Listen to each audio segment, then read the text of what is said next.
morning, everyone. May I recognize His Excellency Chief Ernest Shonekon and every other person in this room. So my one disclaimer, and this is for all politicians, is that if I do not call you by name, I'm not talking to you. So if you think I'm talking to you, you're just thinking it. Okay, so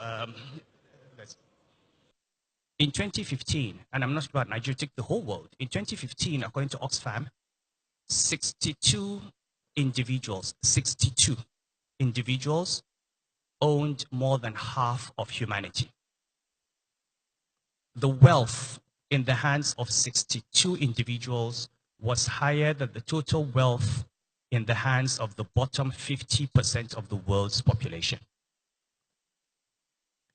The 1% of the richest people in the world collectively own more than the 99% below them. So Emeka talked about the Gini coefficient. And you can think about that in Nigeria. In an era where we're growing, where we're producing billionaires and people going on the Forbes list and counting ourselves among prosperous nations. I actually had a situation where a famous politician who is unnamed said that a mark of the economic prosperity of this country was the number of private jets we had. It's the elite mindset. Now, let me tell you a story. When I became Emir, and this was within the first 6 months of being Emir, and every day I deal with these issues. People come in, some want help for medical assistance, some want support for education, some want food, and so on. And usually there's a time for those appeals after we've taken the communication from the districts. And on this day, while taking the letters from the districts, I heard this big scream from a lady who was waiting behind. And I said, go and check what is happening. And when they checked, they found that this woman waiting for her turn to ask the Emir for assistance, while waiting there, her baby died. And her baby died because she had come to the Emir to appeal for assistance. She needed 3,000 naira to buy drugs. Context, that is much less than $10. Now for me, coming from the central bank and being an Emir, I came face to face for maybe the first time in my life with what it means when we say X% of Nigerians are living on less than $1 a day. It means that for those people, their children die every day because they cannot afford 3,000 naira drugs. 3,000 naira.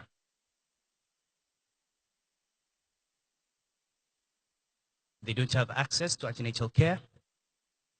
They have no access to immunization. If they get malaria, that's a death sentence.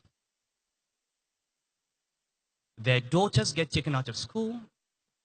75% of adolescent girls in the Northwest are married. We have the highest rate of VV fistula in the world. I've heard this figure about 62% of Nigerians living in poverty.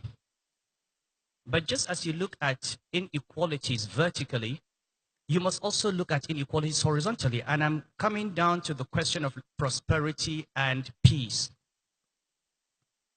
62% of Nigerians, or maybe 40%, depending on what you look at. But break down those numbers. In Lagos State, the poverty rate is 8.5%. In Zamfara, it is 91%.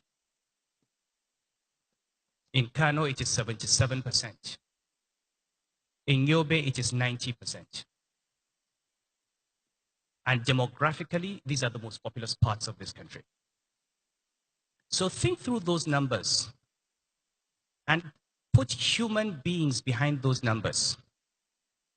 And then ask yourself, how many Nigerians out of this 170 million are living on less than $1 a day, where do they live, and is there likely to be peace and stability in those areas in the future? It's simple.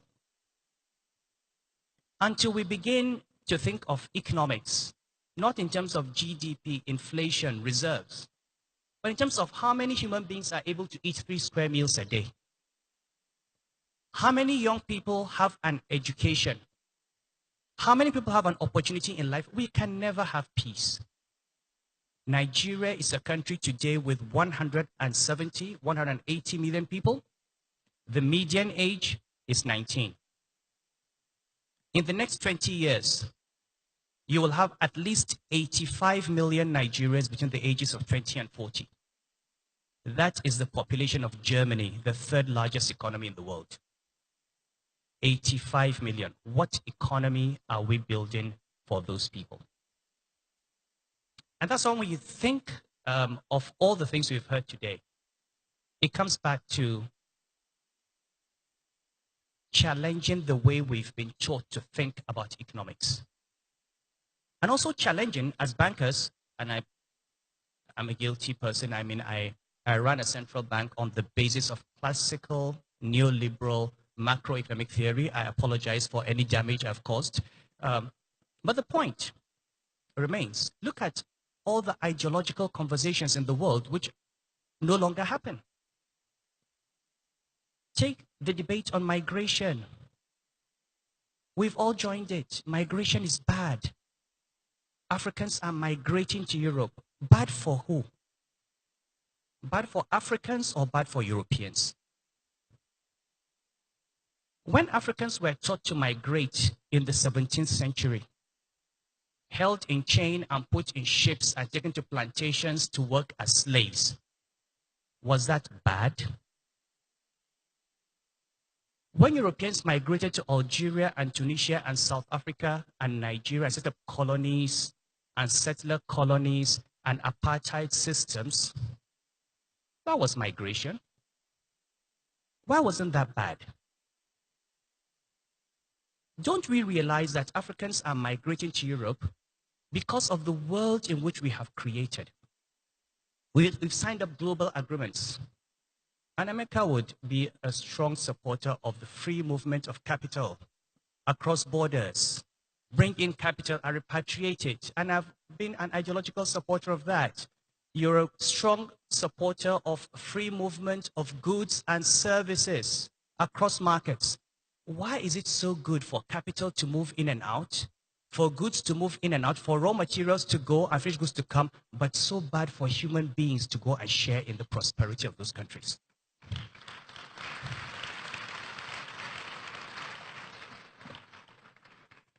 Why is it okay for you to sit in New York and London and bring in X billion dollars into the Nigerian capital market, buy shares, buy currency, make profit, take it back, but bad for the Nigerians to follow that money and try to share in that prosperity? It's a conversation we must have. The global agreements we have signed, the ideology we have signed up to.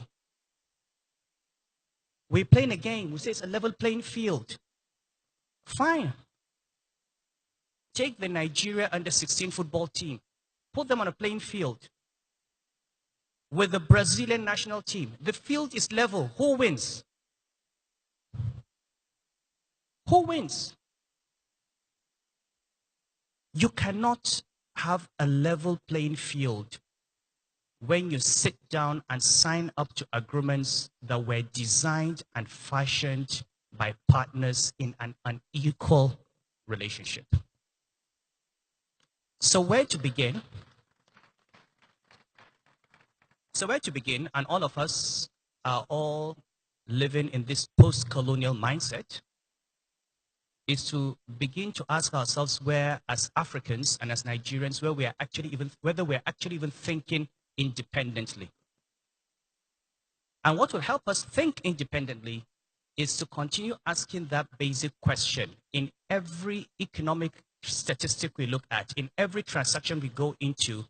How does this translate into the life of that human being? So even the woman that we're talking about, And I'm a very strong supporter of women's causes. And you know, I've spent all my life supporting women's causes, what I call elite women's causes. We have too many queen bees. How many of you who have become top bankers, top politicians, have actually done anything for those children who are taken out of school? Take our political life, all the debates that happen, governors seeking elections, presidents seeking elections, senators seeking elections, the topics that are discussed. Can you tell me, when last did you see a debate where politicians talked about what they are going to do about girl-child education, about forced marriage, about domestic violence, about the rights of women who are divorced and left with children uncatered for? And why are we surprised if on the streets of Kano or the streets of Zamfara or the streets of Sokoto we see child beggars, when we allow their fathers to marry 3, 4 wives and have 22 children on an income that cannot support those families? And if they're on the street, why are we surprised that they go on drugs? And if they go on drugs, why are we surprised that they end up as radicalized individuals? We need to ask ourselves, does this privilege not impose upon us a responsibility? The Chad Basin lost 90% of its water reserves. It didn't lose those reserves overnight. It lost those reserves over decades. Farmlands went waste. Desertification encroached. As far back as 2000, I did a paper in Cape Town, looked at the United Nations Human Development Indices, broke them down, and this is why I say we must look at horizontal inequalities. I broke these down and looked at them state by state. And I remember saying in that paper that if Borno and Yobe were a country of their own, they were poorer than Niger and Cameroon and Chad. But we didn't realize it. So why are we surprised that that area is unstable?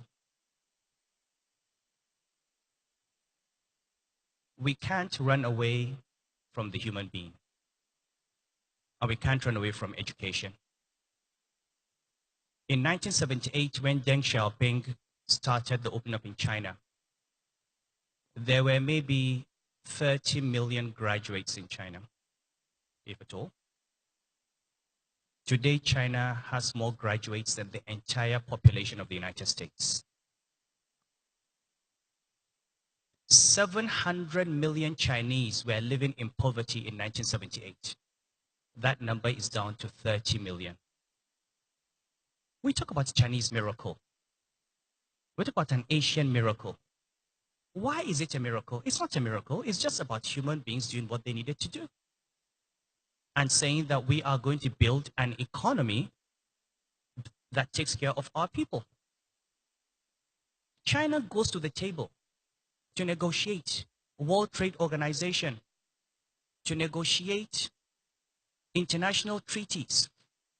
When it goes to that table, it asks itself, what is good for China?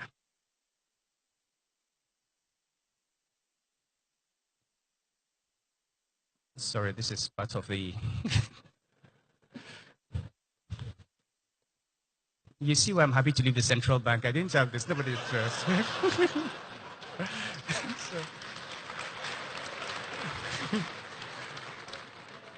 Anyway, so when we go for these events, when we sign these contracts, we should look between the lines and say, what is it that's going to bring benefit to the Nigerian on the street? And I think, for me, this is where we have failed. We have failed to bring economics down to earth. And economics can help us, even in the most difficult conversations we're having today. We have a constitution that says we must have a governor and a deputy governor and a state house of assembly in every state, 36 states. You have a president and a vice president and a minister from every state. You have 109 senators, over 300 members of the House of Representatives. You have 774 local government chairmen. In each local government, you have 10 councillors and a speaker.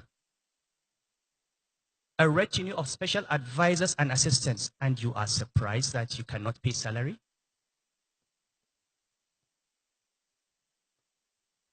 I mean, really, we are surprised that we're spending 80–90% of our revenue on public servants? That's the system we designed. So you want to have a conversation on restructuring? Let us have a conversation. How do you reduce costs of governance without amending this structure? Do we need 40, 30 legislators in every state? Do we need 500 legislators in Abuja? Must we have 36 ministers or more? This is a constitutional conversation. You don't have education. You don't have public health. We've seen the numbers. Infant mortality, maternal death at childbirth. Yet, the states and the local governments who are supposed to provide education and healthcare do not have the lion's share of government revenue. Let's have that conversation. It can be an intelligent dialogue. You don't need to shout Biafra or shout Boko Haram. Let's sit on a table. Let's talk about what works for Nigeria. At the end of the day, devolution is not about ethnicity or religion. Devolution or revenue allocation formula or whatever, it's all about bringing development to the grassroots.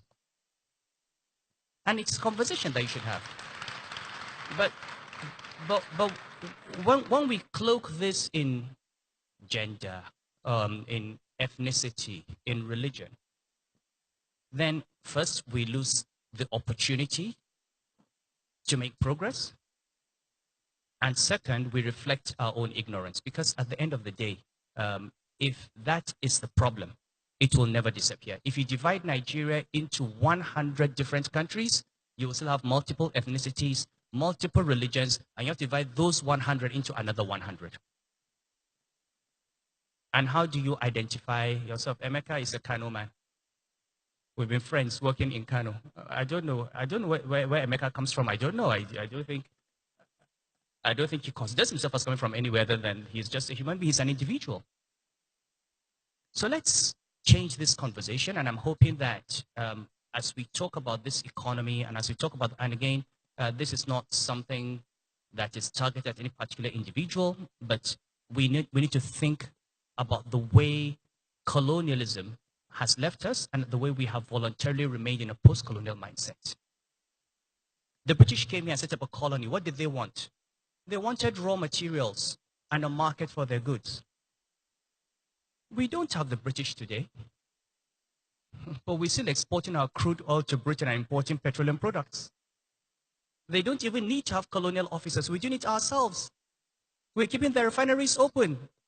The largest export of the United Kingdom to Nigeria is what? Petroleum products. And we are an oil-producing country. So I'm happy somebody is building a refinery. I'm happier that the person is from Kano.